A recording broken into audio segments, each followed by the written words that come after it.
Assalamualaikum warahmatullahi wabarakatuh. Alhamdulillahirabbil alamin. Hamdan katsiran thayyiban wa mubarakan fi kama yuhibbu rabbuna wa yarda. Wa asyhadu an la ilaha illallah wa asyhadu anna Muhammadan abduhu wa rasuluhu la nabiyya ba'dahu amma ba'd.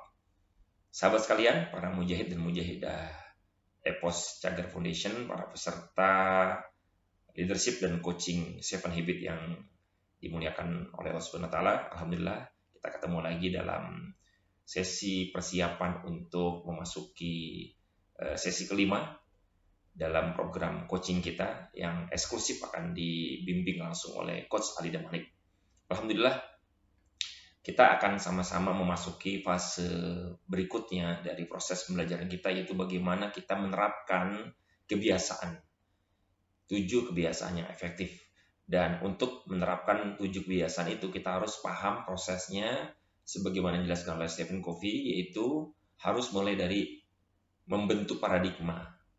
Dan ketika kita ingin membentuk paradigma, maka kita harus paham paradigma kita yang lama harus diperbaiki, diganti. Karena dari situlah kita nanti akan bisa mengubah kebiasaan lama kita dengan kebiasaan yang baru.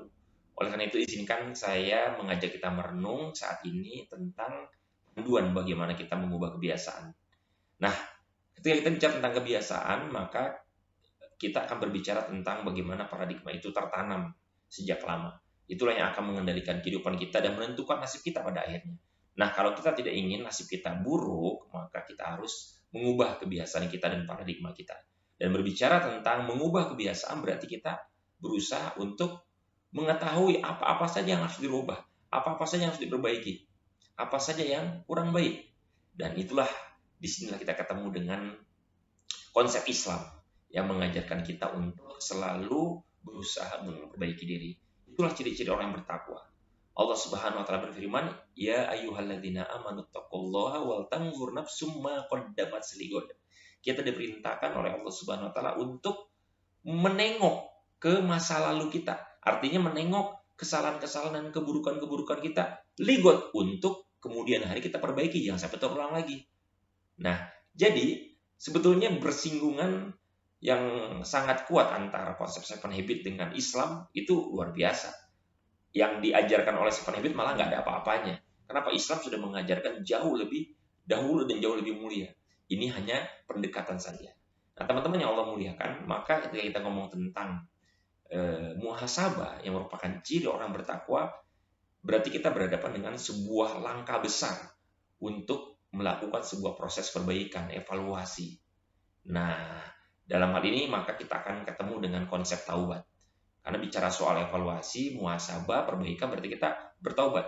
Nah, sayangnya banyak di antara kita yang belum memahami konsep taubat itu secara utuh. Nah, bicara tentang konsep taubat berarti kita bicara tentang konsep dosa. Nah, dosa seperti apakah yang kita pahami selama ini? Dosa itu adalah perbuatan dan pelanggaran normatif. Padahal sebetulnya dosa itu bukan hanya berhubungan dengan perbuatan, tapi berhubungan dengan mental atau kebiasaan yang melahirkan dosa-dosa itu. Jadi bukan cuma sekedar aspek perbuatan, tapi aspek kejiwaan yang menjadi sumber lahirnya perbuatan dosa itu. Nah, dengan kata lain, taubat yang sejati, perbaikan yang sejati, evaluasi yang sejati adalah taubat perbuatan dan sekaligus taubat mental. Evaluasi perbuatan, evaluasi mental juga. Kalau perbuatan yang ingin diperbaiki itu berhubungan dengan catatan keburukan kita dalam perjalanan kehidupan kita, maka ya taubat mental adalah bagaimana kita merubah ya cara pandang, keyakinan, sikap, kepribadian, perilaku menjadi lebih sesuai dengan fitrah dan syariah. Ini memang kewajiban kita sebagai seorang muslim untuk senantiasa melakukan taubat mental.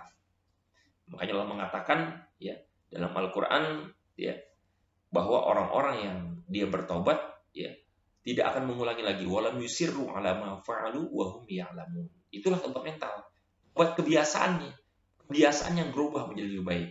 Nah, dengan kata lain, taubat kebiasaan atau taubat mental adalah ketika kita mau jujur untuk mengakui perbuatan kita yang salah, yang keliru, dan kebiasaan serta mental kita yang buruk, dan bertekad untuk mengubahnya.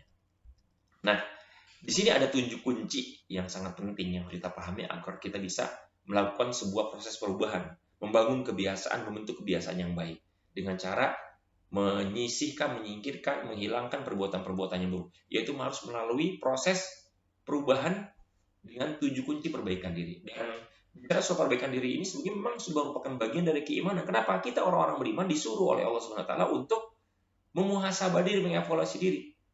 Ya. Dan kemudian kita juga disuruh untuk saling mengingatkan, saling menasehati.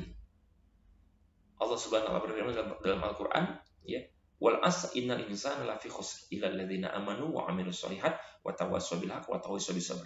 Perhatikan baik-baik, ini menarik ayat yang sudah sama-sama kita hafal ini. Ya, bahwa orang-orang yang beruntung, orang-orang yang bahagia, orang yang sukses adalah orang-orang yang beriman, punya paradigma yang benar. Dan kemudian apa? Wa 'amilus shalihat. Dan kemudian menjadikan paradigma itu sebagai dasar untuk membentuk kebiasaan. Dan paradigma serta kebiasaan itu hanya akan terbentuk dengan apa? Yang ketiga, watawassaw bil haq, saling menasihati, saling mengingatkan dalam kebenaran. Watawassaw bis sabr, dan bersabar dalam menempuh semua itu. Nah, karena itu perhatikan baik-baik, ada 7 kunci untuk kita bisa memperbaiki diri. Ya, untuk kita bisa membangun kebiasaan. Yang pertama adalah, ya, kita simak baik-baik. Yang pertama adalah mohon atau minta pertolongan kepada Allah Subhanahu wa taala. Mohon pertolongan ilahi. Kenapa? Karena Allah yang bisa mengubah diri kita. Allah yang bisa memberikan hidayah kepada kita, menuntun kita. Ngasih tahu mana yang benar, mana yang salah itu Allah. Yang membukakan hati kita adalah Allah. Minta dulu sama Allah. Yang kedua adalah jujur evaluasi diri. Kalau kita nggak mau jujur, kalau kita nggak mau open mind, ya, maka kita susah. Maka di sini dibutuhkan keberanian kita untuk mengakui, oh iya, saya masih punya kekurangan di sini. Kebiasaan buruk saya adalah ini. Kenapa? Karena kita ingin memperbaiki, kan pengen taubat. Pengen diampuni oleh Allah SWT. Taubat yang sejati dan ampuni yang sejati akhirnya ketika kita mampu merubah kebiasaan kita. Yang ketiga adalah memiliki cermin pribadi. Artinya harus ada orang-orang yang kita jadikan sebagai cermin. Artinya apa? Dia mampu memberitahu kita apa kekurangan kita, apa kelemahan kita. Dan dia juga bisa mengajak kita untuk memperbaikinya. Dan kita butuh. Siapakah itu? Para sahabat kita, pasangan kita, sahabat kita, atasan kita, bawahan kita, dan siapapun yang ada di sekitar kita sesama mukmin. Kenapa? Karena niatnya kita bersaudara. Bersaudara itu tidak pernah sungkan-sungkan, ragu-ragu, dan takut-takut. Dan kemudian berguru kepada yang ahli. Disinilah kemudian kekurangan-kekurangan kita konsultasikan. Ya, kita konseling. Gimana cara memperbaiki kekurangan ini? Bagaimana kebiasaan yang bisa dirubah? Harus tahu kita dari yang ahli. Dan kemudian yang kelima, manfaatkan para pembenci. Membenci itu dikirimkan oleh Allah SWT tidak sia-sia. Meskipun dia benci sama kita, dia urusan dia sama Allah, dosanya sama Allah. Tapi kita ketika bertemu dengan orang pembenci, kita jadi tahu apa kelemahan kita. Kenapa? Dia yang paling objektif menilai keburukan kita. Dia yang paling tahu, yang paling semangat mencari kejelekan ini. Udah terima aja, manfaatin.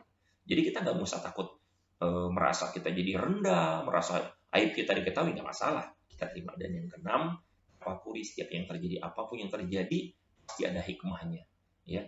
Apapun kekurangan kita, kelemahan kita, kesalahan kita, dosa yang sudah pernah terjadi, itu kita tafakuri, oh ternyata kita memang sebagai kekurangan, harus perbaiki diri. Dan kemudian berkomitmen dalam aksi. Artinya apa?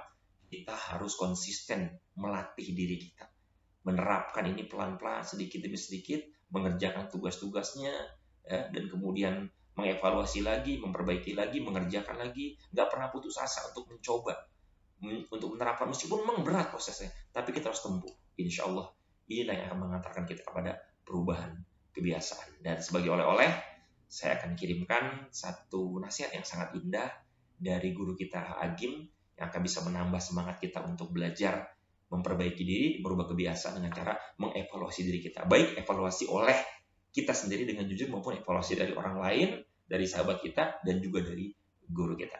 Selamat menyimak dan jangan lupa ikuti panduan di bagian yang kedua. Assalamualaikum warahmatullahi wabarakatuh.